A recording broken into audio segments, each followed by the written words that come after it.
Is it time to draw? Look, I got my fruit snacks. Delicious fruit snacks. I'm on the bottom panel of page 17. I did some drawing last night. And we've got good progress, I would think.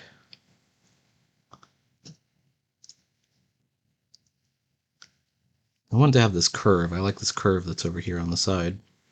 Oh, I did some drawing at work, and I have this idea. Like lately, I've been reading The Spirit, and then among other things, like if you want to go and like read some vintage issues of The Spirit, you can go to Comic Book Plus. A lot of it's in the public domain at this point, and you can see full issues that are there. There's one collection. I think it's in Police Comics that's Quality Comics, but I think Fiction House also has about 5 issues of The Spirit that are public domain. And then there's also lots of crime comics, and I thought it wouldn't be cool to do a crime comic. You know, something kind of hard-boiled.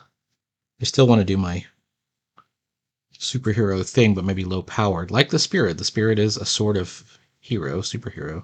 He wears a mask, doesn't have any powers. He's not even that. I say he's not even that tough. He's tough. He gets shot like a couple of times and he lives, so I guess you could say he's tough. So I had this idea about doing like a low-powered superhero kind of thing. So I came up with some ideas. Hang on. Whoa. Hey now. Focus. Focus. Remember wind block. And my initial drawings of the Wraith. Or Wraith of God. Can't remember what his character's name is. I think the story's called Wraith of God. This is my first one I did for the Queen Librarian and the little frog guys. First failed drawing at a labyrinth.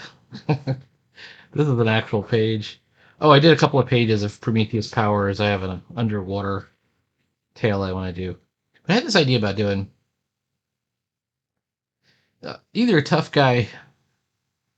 It's hard to get the suits right. You got to get the clothes right. You know, they don't wear skin tight costumes. And if you're going to do like a classic mystery man, and I had an idea of doing a cape. This cape is kind of modeled after um, the Wesley Dodd Sandman a little bit.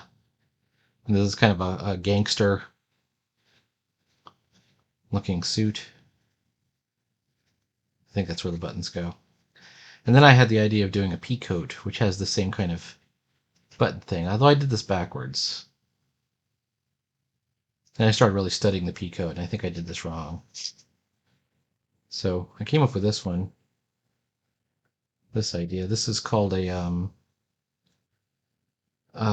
Etherington Brothers call this the hourglass composition. It's basically 2 cones. One's down here, right? And then one's inverted and above it. And I'm doing kind of a spirit thing, you know, where we're playing something out macro, but like mini. You know, we've got our cop over here. So maybe he's a cop, or he originally was a cop. And this is sort of the classic gangster looking guy with the Sandman cape. And I switched it out for the pea coat, you know, like which would be part of it. Sandman is a cool character, the Wesley Dodd character. Then I had the idea. I mean, it's a bit cliched. The this is a very Steve Ditko-esque mask, you know, and hat. The mask and fedora, the faceless mask. And the idea of this ghoul character is that everyone thinks he's dead, but he's really not dead.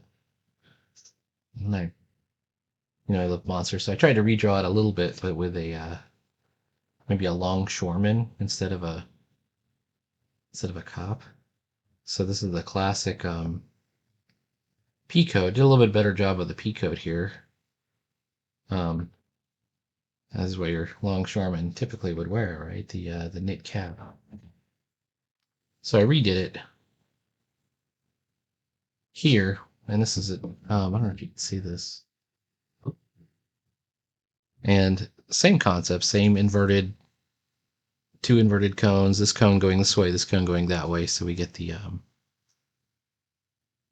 um, the volume effect.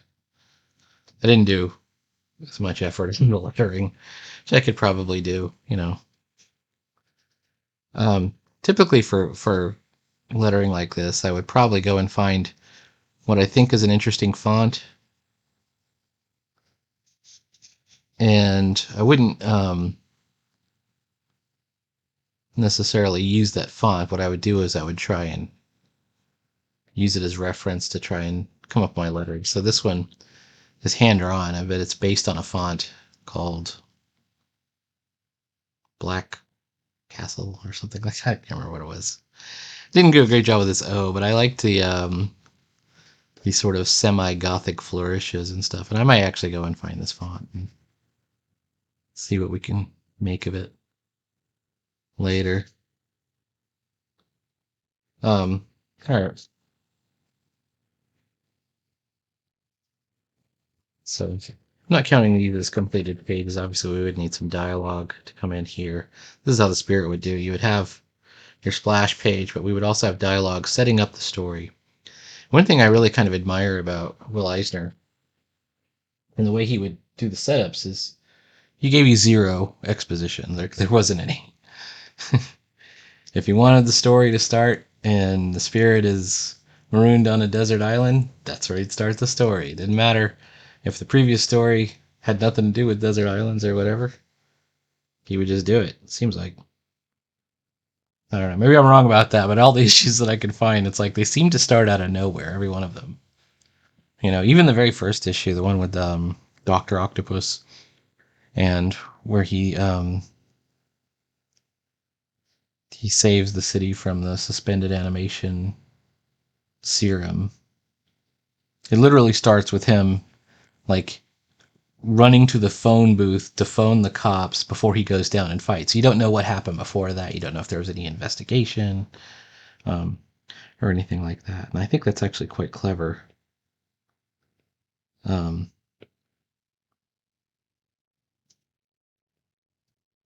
of Mr. Eisner. I feel a bit bad for the Eisner Awards. I think they seem to have been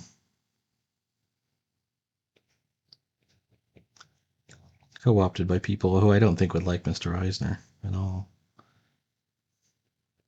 You know, Eisner being a hardworking, pro-police sort of capitalist guy that liked working for money. And instead you get, you know, woke shit. Oh, look at my Eisner Award. Who's Eisner? I don't know. Some guy.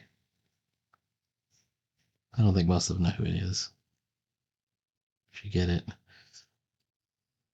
Anyway, my final panel, I've started to get some of my dialogue, and I came up with a really cool twist. Is that with the idea that the frog. By the way, this looks messy to you. I could take the pencil out. Um, with the idea that the frogs don't really believe in the prophecy themselves. In fact, they may have actually just made it up. And the idea was to keep everyone calm while they move the really valuable books to a different, more safe place. But even the Queen Librarian, you know, believes in this prophecy. Or she says she doesn't really believe in it, actually, but, you know, she doesn't know it's fake. And the frog's going to explain it to Burlig and say, you know, your job is just to try and slow this thing down while we escape.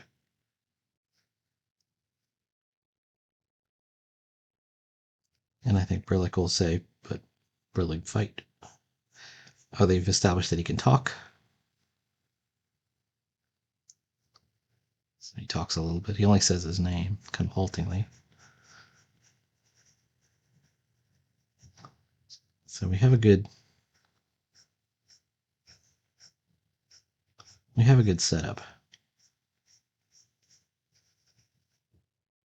Anyways, I was just thinking about the way Eisner would set these stories up, though. And he gets a lot of props for being a guy that does great stories. And upon analysis, first of all, I think that's correct. But I just love the fact that he doesn't, put anything into the exposition. I think that's super clever, and I want to start doing that. Um, so I don't know if when you were looking at my sketchbook, I have the Prometheus Powers one where he's on the sailboat, and I think that would be a cool way to just start it out.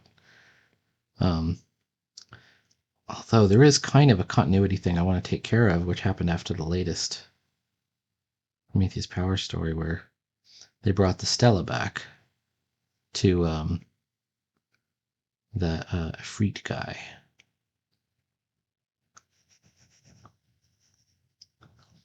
I was thinking that could be done via a flashback. All right. All right, he's in a nice chunk of the black.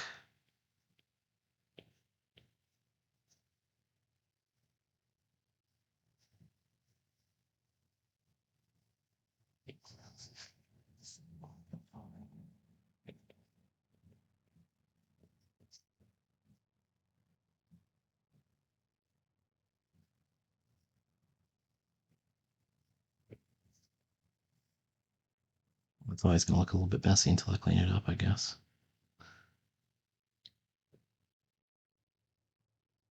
Or I could even take it out completely. Wouldn't hurt to take it out. Or I could even move it, oops, over to here.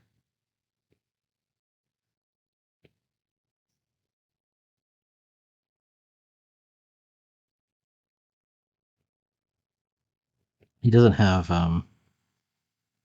this might be the best way to do it. He doesn't have human hands. He has these sort of bird-like claws.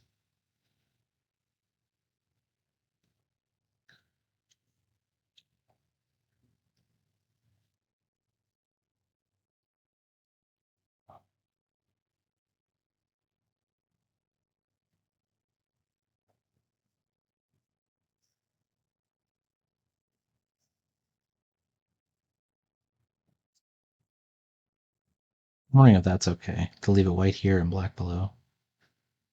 We'll have to see what it looks like. I almost think that's okay because it's like a shadow of what was there.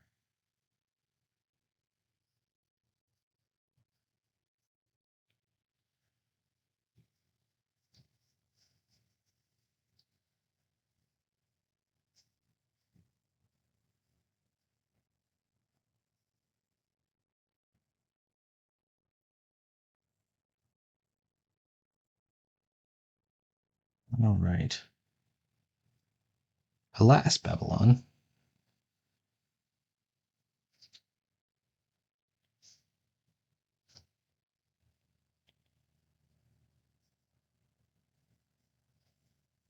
I can show some of the decay on the wood.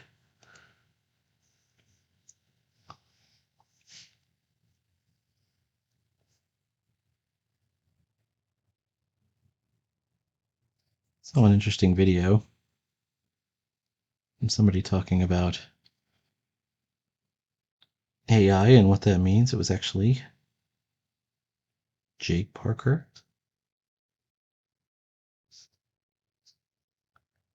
And he was talking about industrialized art. And the secret would be, of course, to try and stand out and develop your skills and talents in craft, which I completely agree with, in order to defeat AI art. It's about to become the most common art anywhere. I'm even left I'd love to comment on there about 90% of the art that's on social media is the same, like, it all has that vaguely a little bit Disney, a little bit anime eyes, a little bit Precious Moments portrait Like even the big time, like Colleen, let me show you how to make some smegsy lips. It's all the same fucking art. And it looks, and AI can nail that look every time, you know? You never see those people have to draw a barbarian transformed into a dodo, stuffed into a circus car, and having to go fight a giant jub jub bird. Why is that? Why, indeed.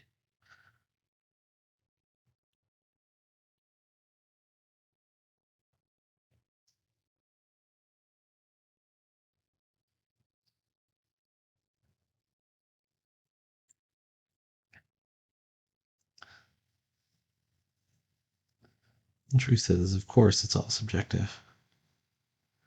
You know, you might like one thing better than another.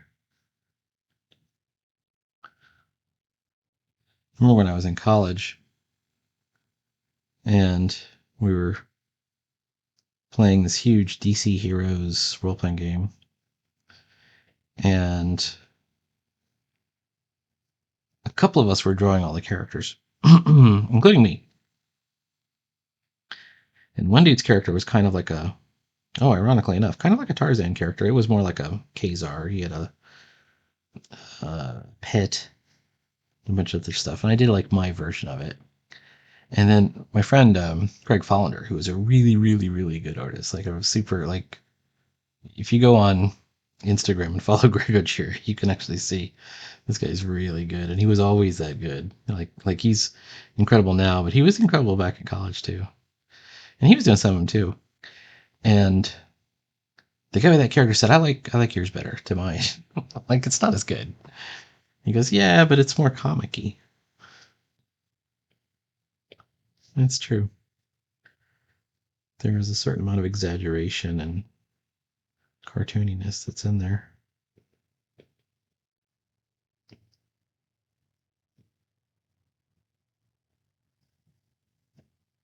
I don't know if that burned Greg or what. I'm a huge fan of him though.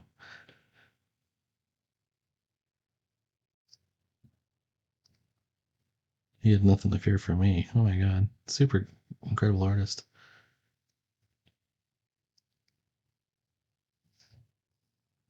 Okay, shout out to some of our newest people at the Adventures in Comics Making Discord. Turned in some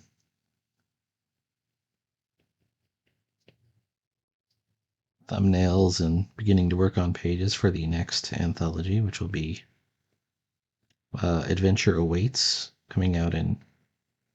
Well, I'm actually not sure when it comes out. It'll be um, the due date, soft due date is going to be in June, like June 1st or something like that.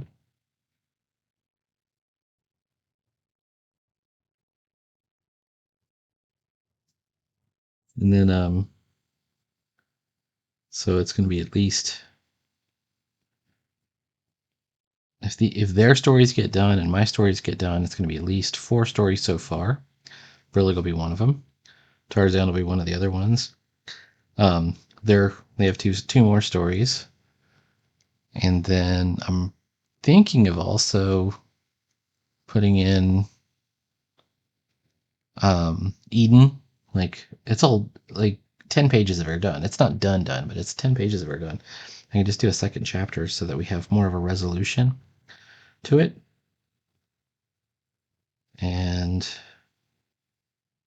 you know the page count's going to come together really nicely. All right.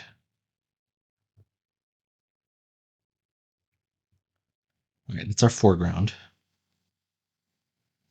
Midground is actually our card guards.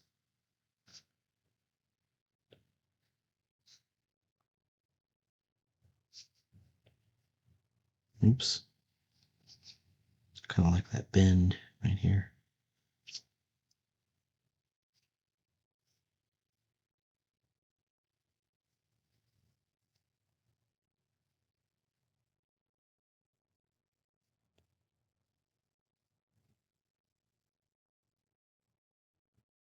And then another one here. The mighty 9 volt will forge forward. It will be our 10th volume. Officially the 8th issue, along with the 2 holiday issues. I might put the kibosh on doing the holiday issues for a while. And once you've done Christmas and Halloween, like we were going to do a spring and a fall one, like a Harvest Festival was going to be the one last year, but I got busy with other stuff. What would I do for Harvest Festival? I think there's a lot you could do, I guess.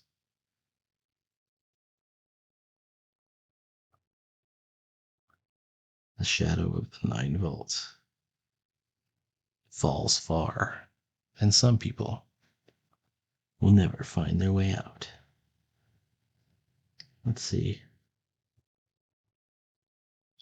A spring celebration or spring fiesta or something like that would be kind of fun. You know, themes of renewal. I just think that people, and by this I mean other cartoonists, would find it hard to submit something to figure out what what fits. How do I draw a Thanksgiving comic, etc. Might require more storytelling skill than we're expecting people to have. Like I know what I would do, but I don't know if anybody else would be into it. So it's one of those things. All right.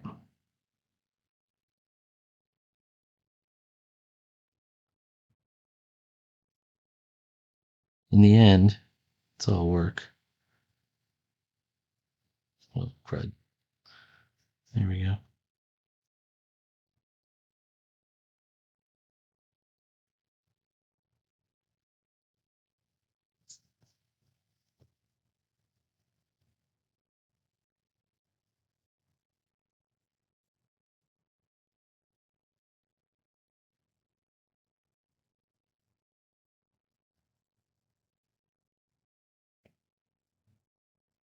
Come on.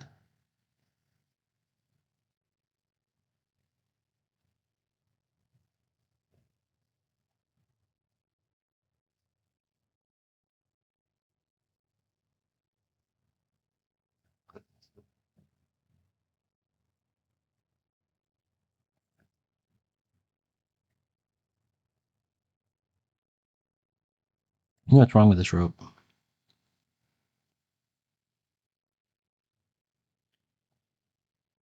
Can anyone tell me? Perspective. Okay, they are thick ropes.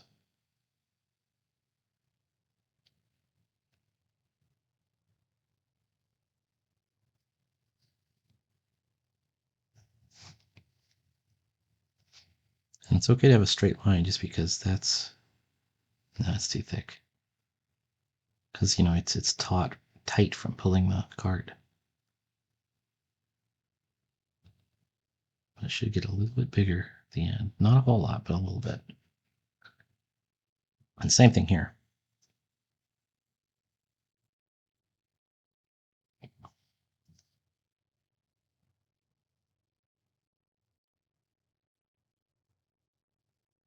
No, I don't like that one.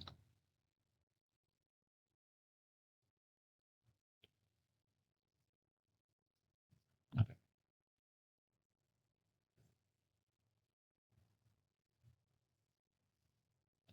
I'm gonna have to really control my line weight on the rope texture.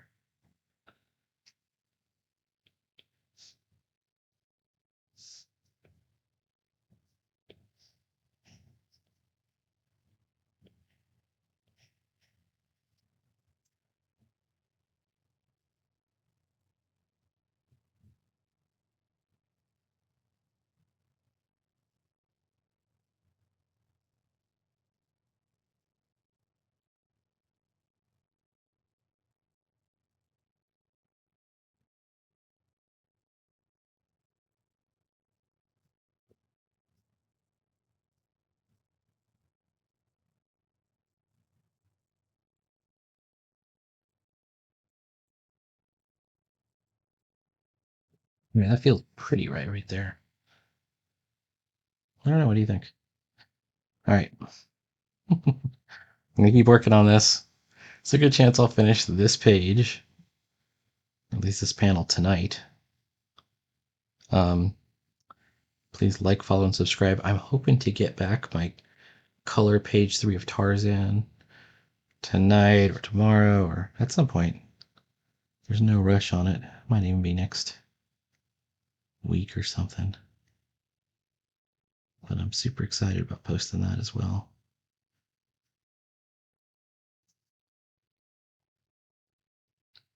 And there's a good chance I'll get some more pages of Tarzan drawn next week.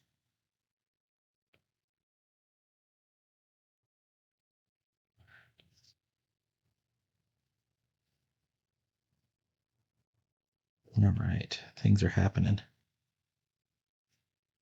Come on. All right. Please like, follow, and subscribe. I'm trying to guarantee content every day. It's probably going to require me to, like, I'm going on vacation. Apparently next week. I thought it was the week after that. So I'll try and take this camera, the one I'm pointing at right now, with me. So I can do some more drawing videos. I get a ton of drawing done over vacation usually. It's one of my favorite things to do.